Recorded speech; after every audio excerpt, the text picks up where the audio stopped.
Hey, what's up guys, it's DarkArmedDuelist, and today we're going to be doing a Beetrooper Battlewasp deck profile. So I'm really excited to see you guys because this deck is a really amazing insect toolbox deck that uses all sorts of really amazing insect support to make this insanely powerful deck. It's a really fun deck to play around with and can summon some of the most powerful insect monsters in the entire game of Yu-Gi-Oh! Like your giant Beetrooper Invincible Atlas and heavy Beetrooper Mighty Neptune. So without further ado guys, don't forget to like, comment, subscribe, hit the bell there so you can become part of notification squad, and definitely check out the Patreon down in the description below for all those awesome rewards like getting your name in the description of every single video, getting a signed card to mail, and even getting to request a deck profile every single month you're a patron along with test hands. So without further ado, let's get straight on into this. So first off, we're playing a single copy of Heavy Beetrooper Mighty Neptune. This card is a very interesting card and a very interesting main deck boss monster because it has the ability that it cannot be normal summoned or set. It must first be special summoned from your hand by shuffling 3 of your banished insect monsters into the main deck.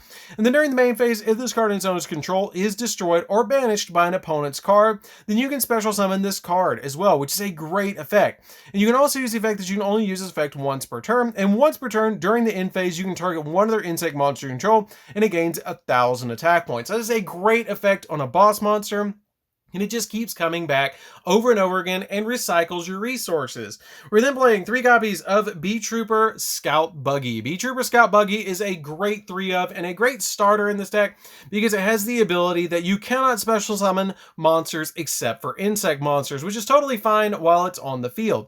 And if this card is normal or special summoned, then you can special summon another Beetrooper Scout Buggy from your hand, deck, or graveyard. And you can only use each effect of this card once per turn. It is a great card in this deck to go into additional plays and one of the best normal summons in the entire build.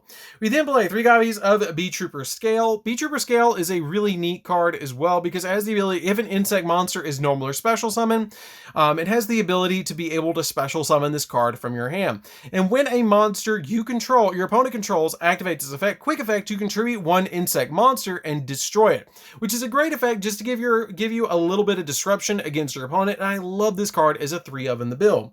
We then play 3 copies of Beetrooper Sting Lancer. I love Sting Lancer. It's just such a good card for the deck because it has the ability to, during the main phase, quick effect, target any insect monster in your graveyard and a monster your opponent's graveyard and special summon this card from your hand. And if you do, place the targets on the bottoms of the deck. And if this card is normal or special summon, then you can add a Beetrooper Speller Trap from your deck to your hand, which gives you a really big monster on your side of the field and also gives you the ability to get cards back from the graveyard.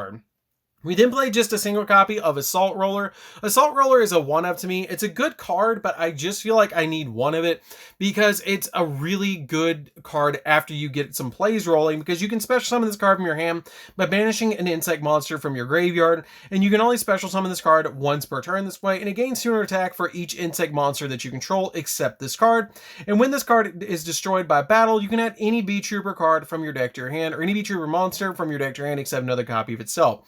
Just right now, I'm finding 1 copy to be fine. I have considered bumping it up to 2, but right now 1 has worked out really well. We then play a single copy of Arbalist. Arbalist is a good 1-of to me because when it's normal summon, you can add a level, or you can target a level 3 or lower insect monster in the graveyard and special summon that monster in defense position, which is a pretty good effect just to be able to give you a monster back from the graveyard so you can start link climbing. We then play 2 copies of Twinbow the Attacker. Twinbow the Attacker is a good extender because during the main phase, you can special summon this card from your hand, which is a great effect, but you can't special summon monsters for the rest of the turn from the X check for the rest of the turn except for insect monsters, which is totally fine because the majority of the time, all we're summoning is insects anyways. We then play 3 copies of Sting the Poison. Sting the Poison is a great card because if this card is normal or special summon, you can add a Battlewasp card from your deck to your hand, and it's also a tuner monster, which comes in handy. We then play 3 copies of Pin the Bullseye. I love Pin the Bullseye in this deck. It's a super fun card to play because if you control an insect monster, you can special summon this card from your hand, and then during your main phase, you can inflict 200 points of damage to your opponent for each Battlewasp Pin the Bullseye that you control, which is a pretty neat effect, especially going into time. Using this card to help you get a little bit of advantage and life points never hurts. So that's it for the Beetroopers and the Battlewasp. Let's get into the generic insect support that we're playing in the deck as well, and some some of the other tech monsters. So we're then playing 3 copies of Resonance Insect. Resonance Insect is one of the best normal summons in the entire deck, because if this card is sent from the field to the graveyard, then you can add a level 5 or higher insect monster from your deck to your hand, which is a really good effect just to be able to get any of your monsters that you need that are high level monsters like your Mighty Neptunes or your copies of your other cards like Sting Lancer from your deck to your hand. It also has a really neat effect that if this card is banished, then you can send an insect type monster from your deck to the graveyard, which comes in very handy in this deck as well. We then play a single copy of Gokipole, because Gokipole helps out in the deck a lot, because if it's sent to the graveyard, you can add any level 4 insect monster from your deck to your hand. Then if you added a normal monster, you can special summon it, which we actually do play one normal insect monster in the deck. We then play a single copy of Doomdozer because it's very easy to summon. This is like the Blackluster Soldier Envoy at the beginning of insect monsters. You can banish 2 insect monsters from the graveyard to be able to special summon this card to your side of the field. It's a 2800 body, and it's searchable off your Resonance Insect, which is really helpful. We then play just a single copy of Worm Warrior. I was playing 2 copies of this card, but I bumped it down to 1 because of Assault Roller, and I haven't really needed the extra copy in this deck. We're then playing a single copy of Scary Moth. Scary Moth is a card that I always knew was going to be good one day, and it has actually worked out. This card is basically like a Winda, because each player can only special summon 1 monster per turn, or can only special summon a monster's once per turn. Your opponent can pendulum summon still a bunch of monsters all at the same time. You can special summon a whole bunch of monsters at the same time, but you can only do it once per turn. So if I use my special summon, then that's it for the turn. We then play a single copy of the Retaliating Sea. I have bumped this card down to 1. It's still really good, but I just find 1 to be the optimal number for me. I play a single copy of Kamungus just in case my opponent puts something really insane on the board like a Dragoons and I need to deal with it very quickly. I can search this card from the deck and tribute my opponent's monster away for this card, which is really nice.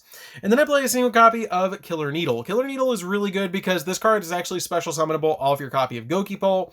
And with cards like Floowandereeze running around right now, you can actually normal summon this card out to your side of the field to be able to go over the copy of Barrier Statue, because you really have to be able to summon a wind monster, and this card is very important because it is a wind monster, and it's so cool to actually be able to play an old school card from Metal Raider, because Metal Raider is actually my favorite pack from Yu-Gi-Oh! We then play 3 copies of Ash Blossom. Ash Blossom is super cool in the deck because it helps you stop your opponent from touching the deck while you're trying to establish an insanely powerful field. So that's it for the monsters, guys. Let's get into the spells. And we don't play very many spells in this deck at all. So for the spells, we're just playing 3. We're playing a single copy of Monster Reborn because it helps us extend in the deck, 1 copy of Foolish Burial, and a single copy of Beetrooper Formation. Beetrooper Formation is a good field spell in this deck as well because it has the ability to target a Beetrooper in your graveyard and special summon it. So basically it's a Monster Reborn, but it has the ability, but it can't attack this turn, and also you lose life points equal to the original attack of that monster. And if a face-up insect monster you control is destroyed by battle or by card effect, you can special summon a Beetrooper token to your side of the field that has 300 or is level 3 and is a 1000 attack point monster and defense point monster, which is pretty good. So that's it for the spells, guys. Let's get into the traps, and we actually play more traps than we do spells. So we're going to be playing a single copy of Beetrooper Fly and Sting, and we play 3 copies of Infinite Impermanence. The Infinite Impermanence is just to stop monster effects, and the Fly and Sting is searchable, and it's a really good counter trap because if your opponent activates a monster effect while you control a Beetrooper monster, negate the activation if you destroy it, and then during the end phase, if this card's in the graveyard and you control an insect monster with 3000 or more attack, you can banish an insect monster from your graveyard to set this card back on your field, which is a pretty good effect just to give us a counter trap that recurs itself over and over and over again. So that's it for the main deck, guys. Let's get into the extra deck. So for the extra deck, we're going to be playing 2 copies of the Giant Beetrooper Invincible Atlas. Invincible Atlas is a really good card in the deck because it has the ability that when this card is link summoned, you can have the ability that this card has 3000, or excuse me, when this link summon card has 3000 or less attack, your opponent cannot target this card with card effects, and it cannot be destroyed by your opponent's card effects either. And you can special summon monsters, except you can't special summon anything but insects, like a lot of your Beetroopers have that ability.